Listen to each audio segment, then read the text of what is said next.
Buonasera, alle principali notizie. Mafia e mazzette alla Regione, arrestato il dirigente regionale Giancarlo Teresi, indagato Salvatore Iacolino, sospeso dall'incarico di direttore generale del Policlinico di Messina. Entrambi, secondo gli investigatori, avevano rapporti con il boss agrigentino Carmelo Vetro, anche lui arrestato.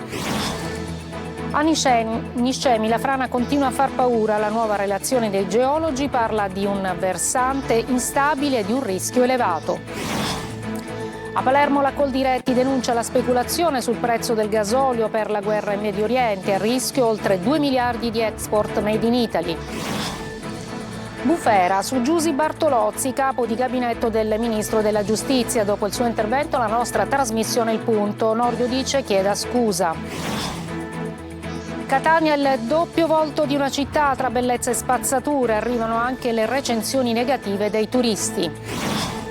Lavoro occupata per protesta la fabbrica ISAP di Aci Sant'Antonio nel Catanese che produce piatti di carta. L'azienda ha annunciato il licenziamento per tutti e 45 i dipendenti. Calcio Serie C, dopo il pareggio con la Casertana a Catania si ragiona sul futuro della squadra, scivolata a 12 punti dal primo posto.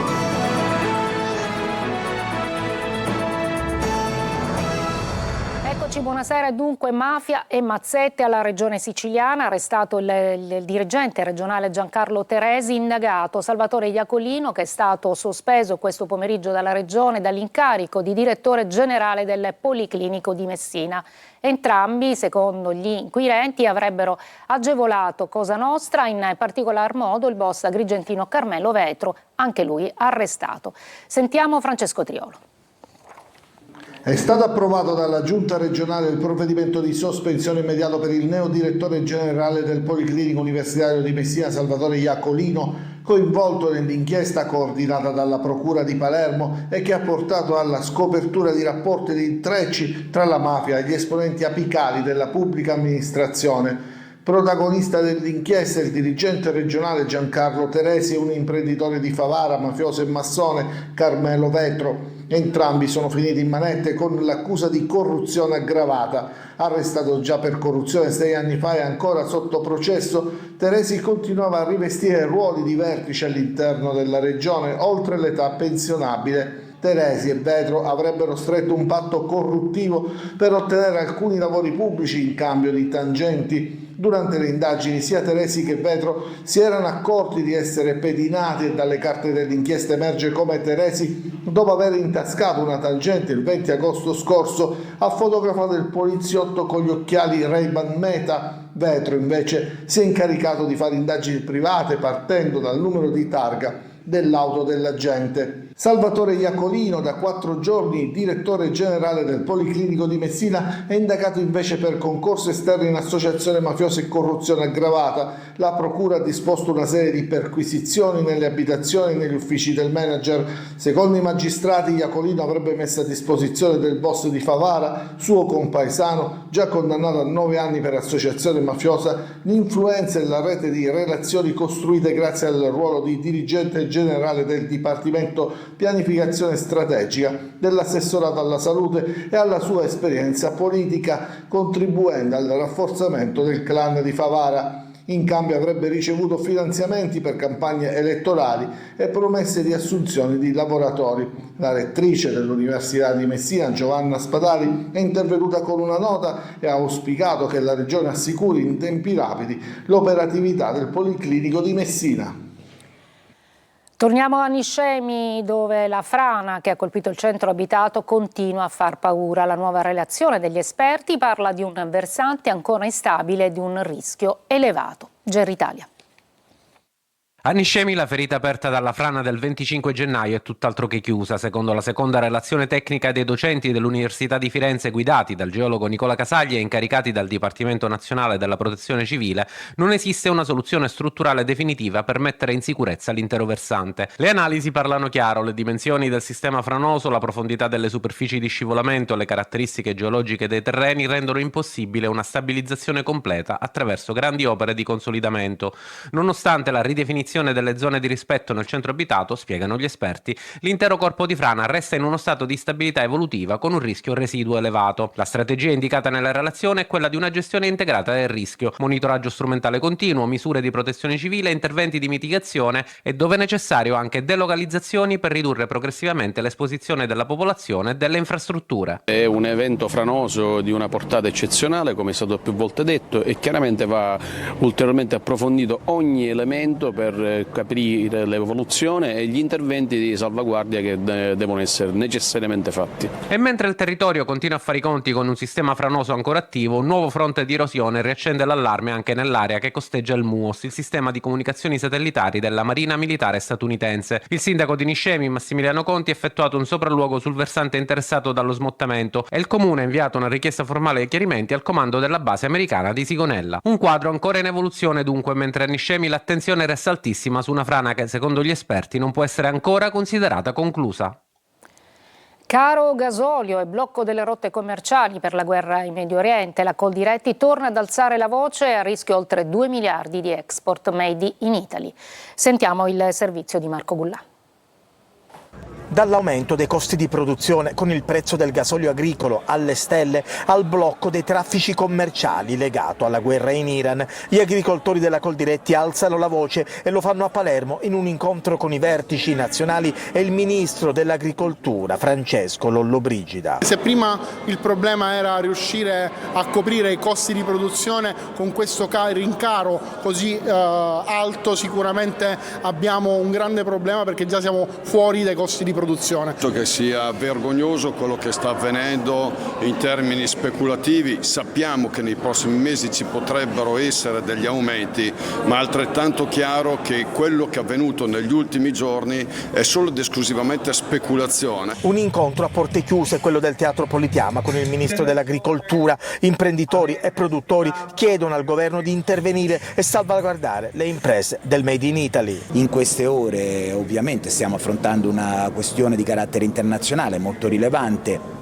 che non dipende da noi, della quale subiamo le conseguenze, e ovviamente il governo sta mettendo in campo tutte le ricette utili, anche in coordinamento con le associazioni del settore, per poter andare incontro ai nostri agricoltori. Ricordiamo che l'Italia è l'unica nazione europea a mantenere l'incentivo per quasi 1 miliardo per il gasolio agricolo, per mettere in condizione le nostre aziende di continuare a produrre ed avere dei costi che riescano a garantire l'economicità dell'azienda. Il referendum si avvicina e sale la tensione fra il fronte del sì e quello del no. Ad agitare la polemica con la magistratura le dichiarazioni del capo di gabinetto Giusy Bartolozzi alla nostra trasmissione Il Punto, rispetto alle quali adesso interviene anche il ministro Nordio. Manlio Viola. E bufera su Giusy Bartolozzi, la siciliana capo di gabinetto del ministro della giustizia Carlo Nordio. Una bufera che nasce dalle parole pronunciate durante la trasmissione Il Punto, che hanno fatto saltare sulla sedia praticamente tutti. E adesso a intervenire lo stesso ministro Carlo Nordio, che invita Bartolozzi alle scuse, anche se sottolinea che le parole sono state decontestualizzate. Mi dispiace per le parole usate dal mio capo di gabinetto, dice il ministro, anche se pronunciate nel contesto di un confronto televisivo lungo e acceso. Quell'affermazione è apparsa un attacco all'intera magistratura.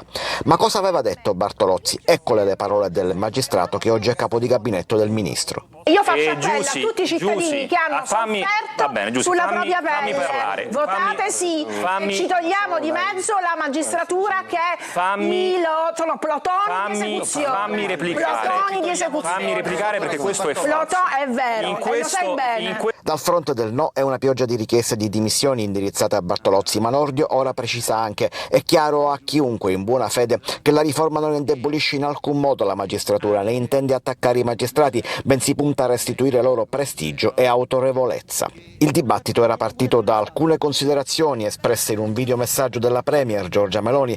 Per la Presidente del Consiglio infatti si è creato un clima di forte confusione, polemiche, semplificazioni, slogan e talvolta informazioni parziali o peggio completamente distorte. Bella e sporca la doppia faccia di Catania tra bellezza e spazzatura, pioggia di recensioni negative dei turisti. Sentiamo Tonino De Mana. Basta semplicemente andare nel sito del comune di Catania, Pay Tourist, per leggere le recensioni, come ad esempio Santo dice che la città è veramente carina, però è molto sporca e poco curata, è un vero peccato. Bella e sporca. Quante volte è stato detto e quante volte viene scritto. La recensione appena letta da Daniele Salmeri, titolare di 2 B&B in pieno centro a Catania, fa male, molto male per chi vive di turismo. Il problema è che non si tratta di un messaggio isolato, ma di una caterva di commenti negativi pubblicati direttamente nel portale Pay Tourist del comune di Catania. E basta fare un giro nel centro storico per avere conferma, con le immagini che parlano da sole. Qui siamo sotto gli archi della Marina e il primo impatto per chi arriva dal mare non è gratificante. E va peggio alla Civita, dove strade e marciapiedi sono invasi di spazzatura e mobili abbandonati. Lei ha mandato un messaggio di WhatsApp dove dice: prima o poi mi esplode il fegato e scappo via lontano da questa nazione. Perché? Sono stanco di combattere contro i mulini a vento. Ho cominciato a mandare segnalazioni continue sia al comune di Catania, alla polizia municipale che anche alla Gema. Nessuna risposta da parte di nessuno e mi sento abbandonato. Daniele si sente solo e abbandonato anche lui. Non sappiamo più cosa fare. Mentre colleziona recensioni negative, Catania colleziona buste piene di spazzatura, come in via Giovanni di Prima, angolo via Ventimiglia. Non solo rifiuti. Di fronte si possono anche notare un bel frigorifero, un paraurti ed un pneumatico. Benvenuti a Catania, città bella e sporca. Lavoro a rischio perché c'è una protesta, un'occupazione della fabbrica ISAP di Aci Sant'Antonio. Siamo nel Catanese proprio perché sono stati annunciati i 45 licenziamenti. Sentiamo Roberta Lunghi. Protesta e tensione nello stabilimento ISAP Packaging di Aci Sant'Antonio nel Catanese, che produce stoviglie packaging rigido per l'industria. I lavoratori hanno occupato la fabbrica dopo l'incontro con l'amministratore delegato dell'azienda con sede a Verona, che ha annunciato la chiusura del sito e il licenziamento collettivo di tutti i 45 dipendenti. Al centro dello scontro l'offerta economica proposta dall'azienda, un contributo di 5.000 euro per ogni lavoratore, una cifra che i sindacati hanno respinto definendola umiliante, disattese le loro richieste. Noi abbiamo proposto una cassa integrazione che ci permettesse di fare un tavolo tecnico con la regione per ricercare imprenditori anche sul mercato, per il rilancio dell'azienda. L'azienda ha detto no a tutto, le aziende devono venire per investire, non per depredare. Alla base della scelta, secondo i vertici aziendali, ci sarebbero gli alti costi di gestione e la posizione geografica ritenuta troppo decentrata. Preoccupazione sul territorio è stata espressa dal sindaco di Aci Sant'Antonio Quintino Rocca, che parla di un colpo durissimo per l'economia locale e per le famiglie coinvolte. Il primo cittadino ha annunciato di avere scritto al presidente della regione siciliana Schifani per chiedere un intervento delle istituzioni. Ci fermiamo una breve pausa e poi la presentazione di un volume oggi all'Ars dedicato a Pio La Torre e la sua relazione nella Commissione Antimafia che compie 50 anni.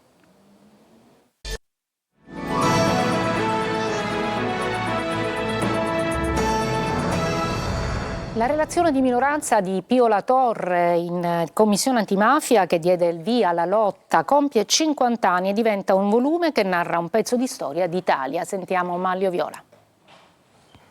50 anni. Tanto è passato dalla relazione di Pio La Torre, che poi divenne relazione di minoranza in Commissione Nazionale Antimafia. Una relazione che apriva scenari nuovi, parlava già di come si dovesse lottare la mafia e fra gli allegati descriveva il territorio, faceva nomi e cognomi che solo una decina d'anni dopo sarebbero finiti nei verbali di indagine e nelle pagine della storia giudiziaria di questo paese. Quella relazione e i suoi allegati oggi diventano una pubblicazione con un importante valore storico. Il libro che segnala un'intera stagione è stato presentato oggi pomeriggio in Assemblea regionale siciliana. Secondo il presidente della Commissione regionale antimafia Antonello Cracolici è proprio quel metodo che oggi manca ad una politica fragile. La mafia è ancora forte, presente, in grado, spara meno fortunatamente, ma condiziona ancora tanto la nostra vita pubblica. Non è un caso che la Sicilia continua a essere la regione dove abbiamo il più alto numero di amministrazioni sciolte per mafia. È un primato che ci portiamo avanti da diverso tempo. Non è un caso che la corruzione è diventato la nuova lupara. Per il presidente emerito della Camera dei Deputati, Luciano Violante, non bisogna attendere che reati vengano compiuti, la politica deve esserci prima. E la politica deve stare attenta, insomma, attenta alle filtrazioni, stare attenta ad essere efficace. Se la politica è efficace, non è efficace, non c'è dubbio che la mafia guadagna dei punti. La sfida di oggi dunque è quella di una politica che alzi il muro della vigilanza, ma per farlo servono partiti politicamente forti, che forse non esistono più. La mafia è un'organizzazione anticristiana. Questa è la posizione della Conferenza Episcopale di Sicilia. Nella diocesi di Acireale tutti i vescovi siciliani discutono sulle prossime sfide sociali e culturali, fra temi anche quelli della pace. Adelaide Barbagallo.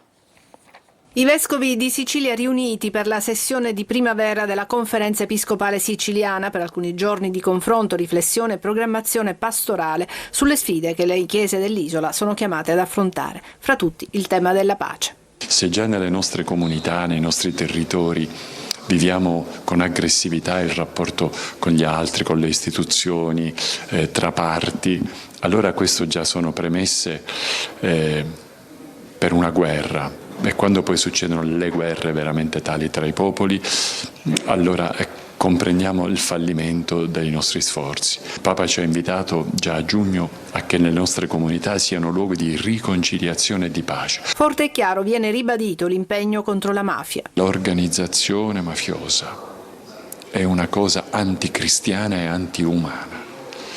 Ora, per quanto noi dobbiamo tentare comunque di evangelizzare, cioè di annunciare il Vangelo della salvezza anche alle persone della mafia, perché mica sono il diavolo, sono figli di Dio come tutti noi, il Vangelo è venuto per loro, e Gesù ha detto io sono venuto per gli ammalati, non per i sani, e quindi anche se noi dobbiamo guardare e cercare di annunciare anche alle persone della mafia il Vangelo, dicendo però non va, devi convertirti, devi cambiare, la via che hai scelto nella tua vita è una via sbagliata. E sui giovani? Dobbiamo avere il coraggio di essere dei più netti nell'annuncio e direi anche nel vivere e presentare le esigenze del Vangelo.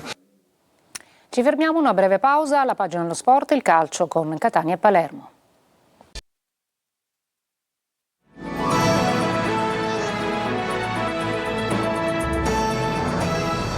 Calcio dopo il pareggio con la Casertana, a Catania si ragiona sul futuro. Toscano, che ha diretto l'allenamento di oggi, ha raccolto solo 2 vittorie nelle ultime 8 partite. Marco Carli.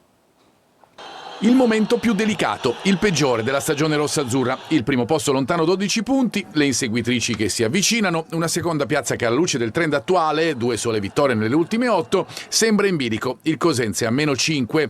Così il giorno dopo uno scialbo pareggio con la Casertana, con i soliti affanni offensivi del Catania, con un difensore, Miceli, che diventa l'uomo più pericoloso, con le dichiarazioni poi sulla prestazione. I ragazzi hanno fatto la prestazione, hanno dato tutto, quello che avevano, quello che potevano dare, hanno trovato una squadra che si è difesa ad oltranza, a perdere tempo, il secondo tempo si è giocato anche pochissimo, ha creato le sue opportunità come sempre per andare in vantaggio, non ci siamo riusciti, però i ragazzi hanno dato tutto, hanno fatto la prestazione, peccato per il risultato che non è arrivato. Anche in queste ultime 3 partite ci sono stati dei margini di crescita, è mancato il risultato, è vero, però dobbiamo continuare a lavorare.